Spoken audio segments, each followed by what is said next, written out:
Cili është dysha maksimale? Të enjten ka nisur gjykimi i 3 të akuzuarve për vepra terroriste Blagoje Spasojević, Dušan Maksimović dhe Vladimir Tëllić, që dyshohet se morën pjesë në sulmin terrorist në Banjsk. Akt akuza për sulmin terrorist më të rënd që e ka përjetuar Kosova i ka edhe 41 persona fizik në Arati dhe një juridik kompanin Rad, për të cilët gjykata themelore në Prishtinë vlerëson se nuk ka mundësi ligjore për gjykim në mungesë. Gjatë paraqitjes së fjalës hyrëse, prokurori special Naim Abazi tha se të pandehurit morën mbështetje shtetërore e politike nga strukturat shtetërore të Serbisë të bënin sulm terrorist në mënyrë që ta nisnin procesin e shkëputjes së pjesës veriore nga Kosova. Grupi ishte i vendosur në pika të caktuara, me armë të gjata, raketa Herc me uniforma të kamufluara, ushtarake, ku si pas pamjeve të këtyre filmimeve, pozicionimi automjeteve të këtij grupi ishte vendosur në pozita të përshtatshme për qëllim sulmi.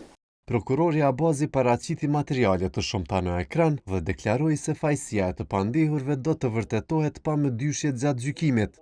Në vendin ku është arrestuar,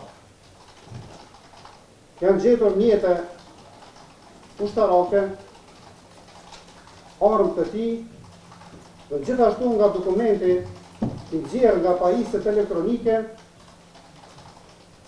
vërtetohet se ishte pjesë e strukturës organizative.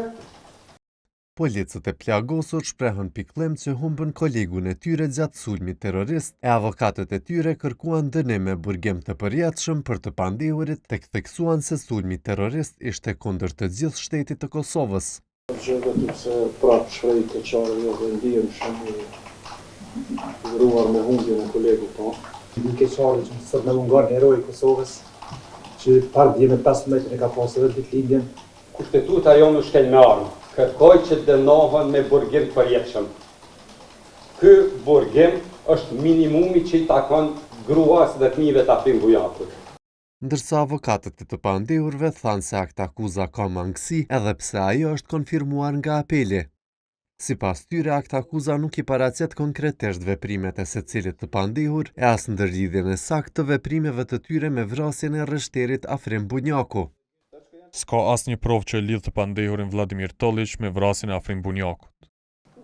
Me asnjë provë nuk vërtetohet se Dušani ka lidhje me këtë incident, përveç se ulën në Banjsk e kjo s'është vepër penale. Seancat e radhës lidhur me këtë rast u caktuan për datat 9, 11, 12 dhe 13 qershor. Burimet në gjykat thanë se prokuroria speciale ende nuk e ka marrë shkresën ku do t'i bëhet e ditur zyrtarisht se themelorja në Prishtinë nuk sheh mundësi për gjykim në mungesë të mbi 40 të akuzuarve që nuk janë prezent e ku bën pjesë edhe Milan Radojčići, me që nuk parashihet gjykimi në mungesë për ato vepra penale. E siç thanë brenda gjykatës, shkresa që i është dërguar nuk paraqet vendim përfundimtar, me që prokuroria speciale mund të parashtrojë ankesë në shkallën e 2 e të 3 të gjyqësorit.